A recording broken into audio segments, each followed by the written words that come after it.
ANM ನ್ಯೂಸ್ಗೆ ಸ್ವಾಗತ. ಚಿಂತಾಮಣಿಯ ಹೆಸರಾಂತ ಡೆಕ್ಕನ್ ಆಸ್ಪತ್ರೆ. ನಮ್ಮಲ್ಲಿ ಜನರಲ್ ಮೆಡಿಸಿನ್, ಸಾಮಾನ್ಯ ಶಸ್ತ್ರಚಿಕಿತ್ಸೆ, ಅಡ್ವಾನ್ಸ್ಡ್ ಲ್ಯಾಪ್ರೋಸ್ಕೋಪಿಕ್ ಶಸ್ತ್ರಚಿಕಿತ್ಸೆ, ಗ್ಯಾಸ್ಟ್ರೋಎಂಟರಾಲಜಿ, ಮೂಳೆ ಚಿಕಿತ್ಸೆ, ಪ್ರಸೂತಿ ಮತ್ತು ಸ್ತ್ರೀರೋಗ ಶಾಸ್ತ್ರ, ಮಕ್ಕಳ ಚಿಕಿತ್ಸೆ, ದಂತ ಚಿಕಿತ್ಸೆ, ಕಿವಿ, ಮೂಗು ಮತ್ತು ಗಂಟಲು, ಮೂತ್ರಶಾಸ್ತ್ರ ಚಿಕಿತ್ಸೆ, ನರವಿಜ್ಞಾನ, ನಾಳಿಯ ಮತ್ತು ಎಂಡೋವ್ಯಾಸ್ಕ್ಯುಲರ್, ನೆಫ್ರಾಲಜಿ, ಡಯಾಲಿಸಿಸ್, ಬೌಲ್ ಚಿಕಿತ್ಸೆ, ರೇಡಿಯಾಲಜಿ, ಎಂಡೋಸ್ಕೋಪಿ ಲಭ್ಯ. ಸೌಲಭ್ಯಗಳು: general ward, private ward, twin sharing ward, day care, ತುರ್ತು ward, 3 modular OT, step down ICU, ಜೊತೆಗೆ ಪ್ರಮುಖ ವಿಮಾ ಕಂಪನಿಗಳೊಂದಿಗೆ ನಗದು ರಹಿತ ಸೇವೆ ಲಭ್ಯ. ಕೈವಾರದಲ್ಲಿ ವಿಜೃಂಭಿಸಿದ ಹೊನಲು ಬೆಳಕಿನ ರಾಜ್ಯ ಮಟ್ಟದ ವಾಲಿಬಾಲ್ ಪಂದ್ಯಾವಳಿ. ಚಿಂತಾಮಣಿ ತಾಲೂಕಿನ ಕೈವಾರದ ಕೆಪಿ ಶಾಲೆ ಆವರಣದಲ್ಲಿ ಹೊನಲು ಬೆಳಕಿನ ರಾಜ್ಯ ಮಟ್ಟದ ವಾಲಿಬಾಲ್ ಪಂದ್ಯಾವಳಿಯನ್ನು ಅದ್ದೂರಿಯಾಗಿ ಆಯೋಜಿಸಲಾಗಿತ್ತು. ಸಮಾಜ ಸೇವಕ ಕೈವಾರದ ಅಬ್ದುಲ್ ಸಮದ್ ಅವರ ಜನ್ಮದಿನದ ಅಂಗವಾಗಿ ಆಯೋಜಿಸಲಾಗಿದ್ದ ಈ ಪಂದ್ಯಾಟದಲ್ಲಿ ರಾಜ್ಯ ಮತ್ತು ರಾಷ್ಟ್ರ ಮಟ್ಟದ ಸುಮಾರು 15 ಖ್ಯಾತ ತಂಡಗಳು ಭಾಗವಹಿಸಿ ಕ್ರೀಡಾಭಿಮಾನಿಗಳನ್ನು ರಂಜಿಸಿದವು. ಪಂದ್ಯಾವಳಿಗೆ ಚಾಲನೆ ನೀಡಿ ಮಾತನಾಡಿದ ಚಿಂತಾಮಣಿಯ ಮಾಜಿ ಸಚಿವ ಹಾಗೂ ಶಾಸಕ ಡಾಕ್ಟರ್ MC ಸುಧಾಕರ್ ಅವರು, ನಮ್ಮ ಸರ್ಕಾರ ಕ್ರೀಡೆಗೆ ಹೆಚ್ಚಿನ ಪ್ರೋತ್ಸಾಹ ನೀಡುತ್ತಿದ್ದು, ಯುವಕರು ಕ್ರೀಡೆಗಳಲ್ಲಿ ಭಾಗವಹಿಸಿ ಉತ್ತಮ ಆರೋಗ್ಯ ಕಾಪಾಡಿಕೊಳ್ಳಬೇಕೆಂದು ಕರೆ ನೀಡಿದರು.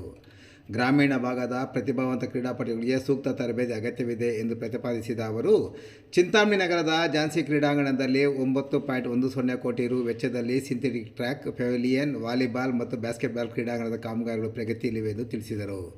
ಇದಲ್ಲದೆ ನಗರದ ಸೊನ್ಶೆಟ್ಟಳ್ಳಿ ಬಳಿ 9 ಎಕರೆ ವಿಸ್ತೀರ್ಣದಲ್ಲಿ 15 ಕೋಟಿ ರು ವೆಚ್ಚದಲ್ಲಿ ಅಂತಾರಾಷ್ಟ್ರೀಯ ಮಟ್ಟದ ಕ್ರಿಕೆಟ್ ಮೈದಾನ ನಿರ್ಮಾಣವಾಗುತ್ತಿದೆ ಎಂದ ಅವರು, PLD ಬ್ಯಾಂಕ್ ಕಟ್ಟಡದ ಜಾಗದಲ್ಲಿ ಬ್ಯಾಡ್ಮಿಂಟನ್ ಕ್ರೀಡಾಂಗಣ ಸಹ ನಿರ್ಮಾಣ ಮಾಡುತ್ತಿರುವುದಾಗಿ ಹೇಳಿದರು. ರಾಕಿ ಬಾಯ್ಸ್ ತಂಡಕ್ಕೆ ಪ್ರಥಮ ಬಹುಮಾನ. ಇಂದು ಬೆಳಗಿನ ಜಾವ 3 ಗಂಟೆಯವರೆಗೂ ನಡೆದ ರೋಚಕ ಪಂದ್ಯಗಳನ್ನು ಕಣ್ತುಂಬಿಕೊಳ್ಳಲು ಸಾವಿರಾರು ವಾಲಿಬಾಲ್ ಕ್ರೀಡಾಭಿಪ್ರೇಮಿಗಳು ನೆರೆದಿದ್ದರು. ತೀವ್ರ ಪೈಪೋಟಿಯಿಂದ ಕೂಡಿದ್ದ ಫೈನಲ್ ಪಂದ್ಯದಲ್ಲಿ ಚಿಂತಾಮಣಿಯ ರಾಕಿ ಬಾಯ್ಸ್ ತಂಡವು ಪ್ರಥಮ ಬಹುಮಾನ ಪಡೆದು 80,000 ನಗದು ಬಹುಮಾನ ಮತ್ತು ಟ್ರೋಫಿಯನ್ನು ತನ್ನದಾಗಿಸಿಕೊಂಡಿತು. ದ್ವಿತೀಯ ಬಹುಮಾನ 40,000 ಟೀಮ್ ಬಾಹುಬಲಿ ಕೈವಾರ, ತೃತೀಯ ಬಹುಮಾನ 20,000 ಕಾರ್ತಿಕ್ ಅಂಡ್ ಟೀಮ್ ಬೆಂಗಳೂರು, 4ನೇ ಬಹುಮಾನ 10,000 ಟೀಮ್ ಪಾಟ್ಲಿಪುತ್ರ ಪಡೆದುಕೊಂಡಿತು. ಈ ಸಂದರ್ಭದಲ್ಲಿ ಭಾರತದ ರಾಷ್ಟ್ರೀಯ ವಾಲಿಬಾಲ್ ತಂಡದ ನಾಯಕ ಕಾರ್ತಿಕ್, ಕರ್ನಾಟಕ ತಂಡದ ರಾಕಿ, ಕೈವಾರದ ಸಿರಪ್ಪ, ಅಬ್ದುಲ್ ಸಮದ್, ಮಂಜುನಾಥ್ ರೆಡ್ಡಿ, ಆನಂದ್, ಸೈಯದ್ ಅಮ್ಜದ್, ಭಟ್ಟು, ಶ್ರೀಧರ್ ಹಾಗೂ ಮಂಜುನಾಥ್ ಸೇರಿದಂತೆ ಮತ್ತಿತರ ಗಣ್ಯರು ಈ ಸಂದರ್ಭದಲ್ಲಿ ಉಪಸ್ಥಿತರಿದ್ದರು.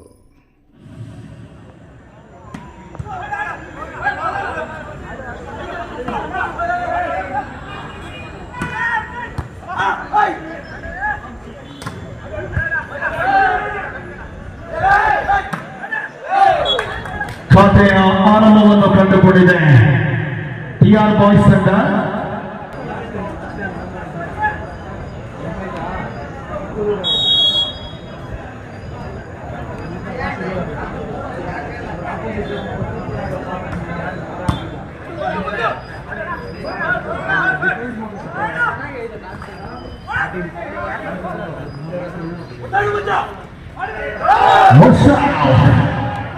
ಜಾಣ್ಮೆಯ ಅಂಕದ ಸಂಪಾದನೆ.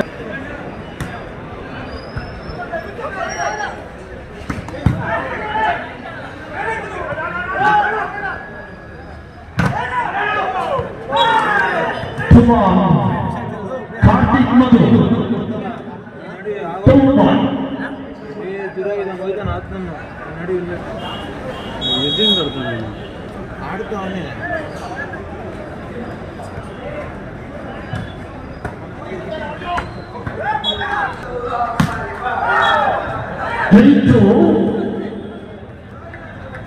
ಸರ್ವಿಸ್ ವೈಫಲ್ಯತೆ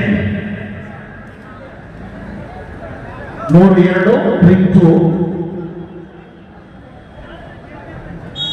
ಯಶ್ವಂತ್.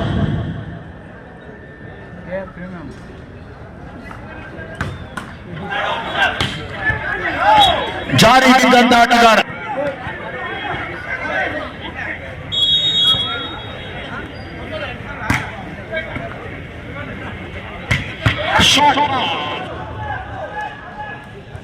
ನೀವೇ ಕರೆಕ್ಟ್, ನೀವೇ